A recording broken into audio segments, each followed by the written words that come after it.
নমস্কার শ্রোতা বন্ধুরা, সন্ধ্যায় গল্পের আসর ইউটিউব চ্যানেলে তোমাদের সবাইকে স্বাগত। আজকের গল্প চতুর্ভুজ কলমের সুচন্দ্রা চক্রবর্তী। বটে, তা তোমার গাধা বরটাকে পরলোকে পাঠানোর পর ছেলে দুটোকে নিয়ে কি করবে ভেবেছ? আমি কিন্তু নতুন বিয়ের পর সুন্দরী বউয়ের সাথে এই বিশাল বাড়িতে সংসার করতে চাই, সময় কাটাতে চাই। বাচ্চা কোলে নিয়ে রাত বিরাতে তাদের কান্না ভোলাতে পারবো না, আগে ভাগেই বলে রাখলাম। আরে না না, আমিও কি চাই একবার আমাদের বিয়েটা মিটে যাক, ওই দুটোকে অনাথ আশ্রমে ফেলে আসবো, দেখোই না। আরও অনেক কথা হলো দুজনের মধ্যে। অবন্তী কুমার বাইরে দাঁড়িয়ে সবটা শুনলেন। বিশ্বাসভঙ্গের নিদারুণ আঘাতে ক্ষতবিক্ষত হয়ে গেল হৃদয়। প্রথমে চোখে জল এলো ঠিকই, কিন্তু সেই জল তিনি মুছে ফেললেন। হাতের মুঠো শক্ত করলেন তিনি। চোখে জ্বলে উঠল অগ্নিশিখা। কথা বলতে বলতে কখন যে রাত শেষ হয়ে ভোর হয়ে গেছে খেয়ালই হয়নি দুজনে। ভোরের নরম লাল আলোর আভা চোখে এসে লাগতেই চটক ভাঙল মালিনী। ব্যস্ত সমস্ত হয়ে তিনি ঘর থেকে বেরোতে যেতেই পথ আটকে দাঁড়ালেন অবন্তী কুমার। তার পিছনে দাঁড়িয়ে সেপাইরা দুর্গাদাসের দিকে ইঙ্গিত করে তিনি আদেশ দিলেন, একে বন্দি করো। মালিনী হতবাক হয়ে গেলেন। দুর্গাদাসের বিরুদ্ধে যথাযথ প্রমাণ জোগাড় করে সঠিক সময়ে অবন্তী কুমারের কাছে পেশ করবেন, এমনটাই পরিকল্পনা ছিল তার। তাতে এভাবে হঠাৎ জল পড়ে যাওয়ার হতভম্ব হয়ে দাঁড়িয়ে রইলেন তিনি। দুর্গাদাসকে টানতে টানতে নিয়ে যাওয়া হলো। মুহূর্তের মধ্যে শূন্য হয়ে গেল ঘর। দাঁড়িয়ে রইলেন কেবল দুটি প্রাণী। মালিনীর হাত ধরে টানতে টানতে অবন্তী কুমার নিয়ে গেলেন বিশাল উঠোনে। আস্তে আস্তে মুছে গেল এই দৃশ্য, চিত্রপটে ভেসে উঠল আরেকটি দৃশ্য। ওরা দেখল সেপাইরা দুর্গাদাসকে টানতে টানতে নিয়ে যাচ্ছে কারাগারের দিকে, কিন্তু শেষ পর্যন্ত সফল হলো না। দুর্গাদাসের পাঞ্জাবির পকেটে যে সবসময় একটা ছোরা লুকোনো থাকে তা জানা ছিল না কারোরই। সেই ছোরা দিয়ে নিমেষে কুপোকাত করে ফেললো ও সেপাইদের। কিন্তু এ কি, মুক্ত হয়ে তো দুর্গাদাসের পালানোর কথা রাজবাড়ি ছেড়ে, কিন্তু তা না করে একজন আহত সেপাইয়ের হাত থেকে বন্দুক কেড়ে নিয়ে ও ছুটে চলল রাজবাড়ির দিকে। রাজবাড়ির দিকে যেতেই ওর কানে এলো তীব্র বাকবিতণ্ডার শব্দ। পা টিপে টিপে কিছু দূর এগিয়েও দেখল মালিনী দাঁড়িয়ে আছেন ভীত সন্ত্রস্ত মুখে। ওর বুকে বন্দুক তাক করে রাগী চোখে দাঁড়িয়ে আছেন অবন্তী কুমার। পায়ে পায়ে এগিয়ে একটা থামের আড়ালে লুকিয়ে রইল দুর্গাদাস। কান পাতল দুজনে কথাবার্তার মধ্যে। মুহূর্তের মধ্যে ওর কুড়ো মাখা হাসির মুখটা নেমে এলো ভয়ের ছায়া। কয়েক সেকেন্ডের মধ্যে মাথার মধ্যে গুছিয়ে নিল সবটা। বন্দুক তাক করলো মালিনীর দিকে। ট্রিগারে চাপ দেওয়ার 1 সেকেন্ডের মধ্যে মালিনীর বুকের বাদিকটা রক্তাক্ত হয়ে গেল। দুর্গাদাসের আসল পরিচয়টা অবন্তী কুমারের কাছে প্রকাশ করার আগেই মৃত্যুর কোলে ঢলে পড়লেন তিনি। চমকে উঠে বসল রাজদীপ আর সূর্যমুখী। একে অপরের হাত শক্ত করে ধরল ওরা।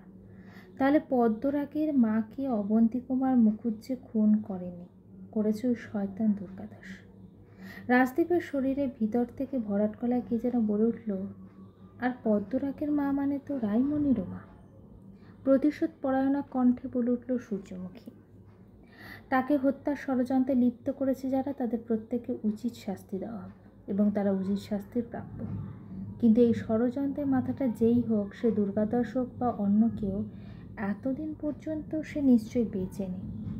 তবে সে উচিত শাস্তি পাবে কেমন করে, সে কথাও তো ঠিক। সূর্যমুখী অন্যমনস্ক অবস্থাতেই খাট থেকে নামলো। দরজাটা খুলে বাইরে বেরোতে লাগলো, কিন্তু হঠাৎ মাথাটা ঘুরে গেল ওর। চোখের সামনেটা অন্ধকার হয়ে গেল ওর। ধপ করে মেঝেতে বসে পড়ল। সূর্যমুখীর পড়ে যাওয়ার শব্দে ঘোর কাটল রাজদীপের। ও তাড়াতাড়ি বিছানা থেকে নেমে এলো। ঘরের একদিকে সূর্যমুখী কোণে মাটির কুঁজো থেকে জল নিয়ে ছিটিয়ে দিতে লাগলো। কিছুক্ষণ পরে জ্ঞান ফেলল সূর্যমুখী। রাজদীপ ওকে তুলে বিছানায় শুয়ে দিল। যা যাচ্ছে আমাদের ওপর দিয়ে অসুস্থ হয়ে পড়াটাই তো স্বাভাবিক সূর্য, তুমি রেস্ট নাও আর অতীত নিয়ে এত ভেবো না। তুমি আগে পুরোপুরি সুস্থ হয়ে ওঠো, তারপর না হয় আবার পুরনো ইতিহাস নিয়ে ঘাটাঘাটি করা যাবে। কিন্তু দীপ, কোনো কিন্তু নয়, তুমি এখন বিশ্রাম নেবে, এটাই শেষ কথা। এখন চুপচাপ চোখ বন্ধ করো। রাজদীপ সূর্যমুখীর কপালে হাত বুলিয়ে দিতে লাগলো। অন্যদিকে পূর্ণচন্দ্রের মুখে ফুটে উঠল হাসি, যেন নতুন কোনো আশার আলো খুঁজে পেয়েছেন তিনি অন্ধকারের খনিতে। বাড়ির কারোর চোখ এড়ালো না বিষয়টা। ব্রজলাল কনকচাপা বিষয়টা লক্ষ্য করে খুশি হলেন, সেই সাথে আশ্চর্যও হলেন। কেমন যেন রহস্যের হাসি হাসছেন অশীতপর বৃদ্ধ। চামেলি অবাক চোখে এগিয়ে গেল ঠাকুরদার দিকে, জিজ্ঞাসু দৃষ্টিতে তার দিকে তাকিয়ে রইল। পূর্ণচন্দ্র হাসি মুখে নাতনিকে ডাকলেন নিজের কাছে। ইশারায় কি যেন বললেন তিনি চামেলিকে। চামেলি হাসি মুখে বলল, বেশ, আমি এক্ষুনি ওদের ডাকছি। ব্রজলাল আর কনকচাপা হতভম্ব হয়ে একে অপরের মুখ চাওয়াচাই করতে লাগলেন। চামেলি বলল, রাজদীপ আর সূর্যমুখীর ঘরের দিকে। সূর্যমুখী কপালে হাত বোলাতে বোলাতে কখন যে রাজদীপ ঘুমে ঢলে পড়েছে সূর্যমুখীর বুকে তা ওর খেয়ালই হয়নি। দরজায় টোকার শব্দে ধরপড় করে উঠে বসলো। সূর্যমুখী চোখ খুলে উঠে বসলো। রাজদীপ দরজা খুলতে দেখে ওপারে দাঁড়িয়ে আছে চামেলি। কি ব্যাপার চামেলি, কিছু বলবে? প্রশ্ন করলো রাজদীপ। আরে বাইরে দাঁড়িয়ে কেন? এটা তো তোমারই বাড়ি নাকি? তোমাকে ভেতরে আসার জন্য কি নেমন্তন্ন করতে হবে? না সূর্যমুখীদি, নেমন্তন্ন তোমরা কেন করবে? নেমন্তন্নে আর্জি তো নিয়ে এসেছি আমি। উরিব্বাস, সকাল সকাল নেমন্তন্নের খবর পেয়ে মনটা ফুরফুরে হয়ে গেল। তা বলো তিনি কে, আর শুভ লগ্নটিই বা কবে? এ বাবা, তোমরা কি আমার ইয়ার্কিতে সিরিয়াসলি নিয়ে নিলে নাকি? লাজুক হাসলো চামেলি।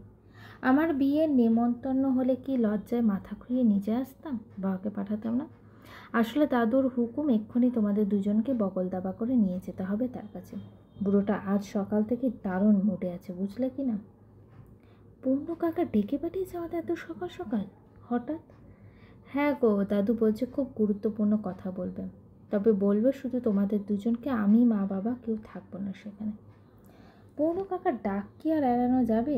চলো শুনে আসি তার কথা। রাজদীপ আর সূর্যমুখী পূর্ণচন্দ্রের ঘরে ঢুকে দরজাটা বন্ধ করে দিল। বিছানায় হাসি মুখে শুয়ে আছেন বৃদ্ধ। তার চোখে মুখে তীব্র শারীরিক কষ্টের ছাপ, তবু সেই কষ্টকে আড়াল করে রেখেছে ঠোঁটে মৃদু হাসিটুকু। তিনি ইশারায় দুজনকে কাছে ডাকলেন। রাজদীপ আর সূর্যমুখী কাছে যেতেই এক আশ্চর্য ঘটনা ঘটল। এমন ঘটনার সাক্ষী হওয়ার ভাবনা কল্পনাতেও আসেনি ওদের। ওরা দেখল মুখ মানুষটির ঠোঁট দুটো কেঁপে উঠেছে আর গলা থেকে বেরিয়ে আসছে স্বর। কি? চমকে উঠলে তো ভীষণ। কাপা গলায় বললেন তিনি, ভাবছো বুড়োটা তো বোবা, তাহলে কথা কিভাবে বলছে? রাজদীপ আর সূর্যমুখী তখনও বিস্ময় কাটিয়ে ধাতস্থ হয়ে উঠতে পারেনি। ওরা একে অপরের মুখ চাওয়াচাই করতে লাগলো। বুঝলি রাইমা, এতগুলো দিন আমি সত্যিই বোবা ছিলাম, বয়সের ভারে হারিয়েছিলাম বাকশক্তি। কিন্তু যেদিন তোরা এ বাড়িতে পা রাখলি সেদিন রাতেই মা চণ্ডী স্বপ্নাদেশ পায়। হাসলেন তিনি। সেই আলোর ছোটা, সেই উজ্জ্বল কায়া এবং সেই দুটো তৃপ্ত চোখ কি আর ভোলা যায়?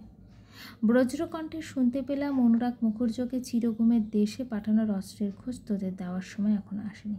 যেদিন আসবে সেদিন আমি আমার বাকশক্তি ফিরে পাব। কিন্তু কিন্তু কি কাকা? ছাড় তো, আগে তো অস্ত্রের খোঁজখানা দিই, পরে না হয়। শোন রাইমা, শুনুন বড়বাবু, সেই অস্ত্রের প্রকৃত খোঁজ আমারও জানা নেই, জানতেন কেবল জমিদারবাবু। সে কি কাকা, তোমারও জানা নেই? তবে তো সেই অস্ত্র খুঁজে পাওয়ার সব পথই বন্ধ। না বড়বাবু, জমিদারবাবু তার জ্যেষ্ঠ পুত্রের বুদ্ধিমত্তার প্রতি অগাধ ভরসা রাখতেন কিনা, তাই রহস্যের তালা খোলার চাবিকাঠি আমার হাতে তুলে দিয়ে গেছেন। হাসলেন তিনি। আসলে কি জানেন, জমিদারবাবু কেবল বুদ্ধিমানই ছিলেন না, ছিলেন মহাদেব এবং চণ্ডীর একনিষ্ঠ ভক্ত। বড় ছেলে আর তার বইয়ের মৃত্যুর পর উপাসনার মাধ্যমে জানতে পেরেছিলেন ভবিষ্যৎবাণী, জানতে পেরেছিলেন তোমাদের আবার এই দুনিয়ায় ফিরে আসার কথা। না না, এ কীভাবে সম্ভব? পদ্মরাগ আর রায়মণির মৃত্যুর পর তো তিনি শোকের তাপে শয্যাশায়ী হয়ে পড়েছিলেন। সবটাই চোখের বাধা, হাসলেন বৃদ্ধ। তিনি ঠিকই সন্দেহ করেছিলেন যে পদ্মরাগ আর রায়মণির মৃত্যুর জন্য কে দায়ী, কিন্তু আর 5টা মানুষের মতো ধারালো অস্ত্রের আঘাতে, বিষাক্ত খাবার খাইয়ে বা উঁচু জায়গা থেকে ঠেলে ফেলে যে তাকে হত্যা করা সম্ভব না তা ভালো করেই জানতেন জমিদারবাবু। সেজন্য কঠোর তপস্যায় বসলেন তিনি। দিনের বেলায় তিনি নিজের ঘরের বিছানায় পড়ে থাকতেন রুগী সেজে, আর রাত হলেই আসতেন গর্ভগৃহে। গর্ভগৃহে? হ্যাঁ, রাজবাড়ির একতলা একখানা ছোট ঘর আছে, সেই ঘরটা প্রায় কেউ যেত না বললেই চলে। যত রাজ্যে পুরনো জিনিসপত্র জড়ো করে রাখা হতো সেই ঘরে। ওই ঘরের ভেতর একখানা গোপন সুড়ঙ্গ পথ আছে, সেই পথ বরাবর সোজা চলে গেলেই পড়বে সে গোপন মন্দির। কি বলছো কাকা? অবাক হওয়ার মতোই বিষয় বটে। সেই মন্দিরের ব্যাপারে শুধু 3জন মানুষই জানত, এক জমিদারবাবু, 2 আমি আর 3 রাজবৈদ্য। সেই মন্দিরের গর্ভগৃহে তিনি স্থাপন করেছিলেন মা চণ্ডীর মূর্তি। রাতে সকালের চোখে আড়ালে তিনি চুপি চুপি যেতেন মন্দিরে। কঠোর তপস্যায় নিজেকে মত্ত রাখতেন সারারাত। সাধনার সিদ্ধিলাভও করেছিলেন তিনি। কিভাবে ওই অঘরীকে শেষ করবেন সেই উপায়ও শেষ পর্যন্ত স্বপ্নাদেশের মাধ্যমে জানতে পারেন তিনি। একদিন শুভ লগ্ন তিথি নক্ষত্র মেনে গভীর রাতে মায়ের পুজো করেছিলেন তিনি। আমি ছিলাম পুরোহিত। নিয়ম নিষ্ঠা মেনে পুজোর পর তিনি করলেন এক ধারালো বিশালাকৃতি তরোয়ার। নিজের শরীরের তাজা উষ্ণ রক্তে সিক্ত করলেন সেই তলোয়ারখানা। রাজবৈদ্যের বানানো বিষাক্ত পাতার রস খেয়ে স্বেচ্ছায় মৃত্যুবরণ করলেন তিনি। তার আত্মাহুতি সেই অস্ত্রের শক্তি শতগুণ বাড়িয়ে দিল। সেই রস মুখে তোলার আগে গোপনে লুকিয়ে রেখে গেলেন সেই অস্ত্র। আমার আর রাজবৈদ্যের অলক্ষ্যে যাওয়ার আগে আমার হাতে দিয়ে গেলেন একখানি চিরকুট এবং চোখ মুছে কাঁপা গলায় বললেন, পূর্ণচন্দ্র, বিষ পান করে সে রাতেই মানুষটা ইহলোকে মায়া ত্যাগ করলেন। অথচ দুনিয়া জানল যে রাতের ঘুমের মধ্যে অকস্মাৎ মৃত্যু হয়েছে তার হৃদযন্ত্র বিকল হয়ে। সূর্যমুখী আর রাজদীপ অনেকক্ষণ নীরব হইল। সম্পূর্ণ ঘটনা চোখের সামনে যেন দেখতে পেল ওরা। কোনো রকমে নিজেকে সামলে রাজদীপ প্রশ্ন করল, সেই চিরকুটে কী লেখা ছিল? একটা ধাঁধা। ওই ধাঁধার মধ্যে লুকিয়ে আছে উত্তর। ওই ধাঁধার উত্তর আপনাদেরই খুঁজে বের করতে হবে বড়বাবু, নইলে ওই অস্ত্রের খোঁজ আপনারা কোনো দিনই পাবেন না। সেই চিরকুটটা কি আজও তোমার কাছেই আছে কাকা? আছে রাইমা। জমিদারবাবু এত দামি একখানা জিনিস ভরসা করে আমার হাতে তুলে দিলেন, অথচ সেই চিরকুটখানা আমি অযত্নে হারিয়ে ফেলব। ওই যে দেখছিস কুলঙ্গিটা, ওটা কেউ হাত দিতে পায় না। ওখানে দেখ একখানা পেতলের ছোট বাক্স রয়েছে, নিয়ে আয় দেখিনি। সূর্য পায়ে পায়ে এগিয়ে গেল কুলঙ্গির দিকে। বহু পুরনো নকশা কাটা পেতলের বাক্সটার অবস্থা আজ বেশ জীর্ণ হলেও একসময় যে এদের যথেষ্ট রূপের ব্যবহার ছিল তা দিব্যি আন্দাজ করা যায়। বাক্সটা সূর্যমুখী নিয়ে এসে পূর্ণচন্দ্রের হাতে দিল। কাপা কাপা হাতে বাক্সটা খুলে তার ভেতর থেকে একটা লালচে বিবর্ণ কাগজ বের করলেন পূর্ণচন্দ্র। হাসি মুখে রাজদীপের হাতে মুঠোয় গুজে দিলেন তিনি কাগজটা। নিন বড়বাবু, শত্রুকে শেষ করা অস্ত্রের ঠিকানা। আমি জানি এ ধাঁধার সমাধান একমাত্র আপনারাই করতে পারবেন, নইলে যে। আর বলতে পারলেন না বৃদ্ধ। ভীষণ হাঁপাতে লাগলেন তিনি। ঘন ঘন শ্বাস প্রশ্বাস চলতে লাগলো তার। বুকের বাদিকটা চেপে ধরে শুয়ে পড়লেন বিছানায়। ব্যস্ত হয়ে পড়ল রাজদীপ আর সূর্যমুখী। এ কী হলো কাকা? কী হলো, তোমার শরীর খারাপ লাগছে? আমাকে নিয়ে ভাববেন না বড়বাবু। এতগুলো দিন পার করেও আকন্দের ডাল মাথায় নিয়ে কেন বেঁচেছিলাম জানেন? আজকের দিনটার জন্য। মৃদু হাসলেন তিনি। যে কাজের জন্য এতগুলো দিন দুনিয়ার হাওয়ার বাতাস গেলাম, সেই কাজটা যখন সম্পন্ন করে ফেলেছি, তবে আজ এই বুড়ো রুগীটার বেঁচে থেকে কী লাভ বলুন? কোনো রকমে হাঁপাতে হাঁপাতে বললেন, আমার আয়ু আর বেশিক্ষণ নেই। যাওয়ার সময় ছেলে বৌমা আর আমার নাতনিটার মুখ দেখে যেতে চাই। একবারটি ওদের ডাকবি মারাই। গল্পটা কেমন লাগলো অবশ্যই কমেন্ট করে জানিও। আর আমার চ্যানেলে গল্পগুলো যদি তোমাদের ভালো লেগে থাকে চ্যানেলটিকে সাবস্ক্রাইব করে পাশে থাকো। গল্পের পরবর্তী অংশ খুব শীঘ্রই আসছে।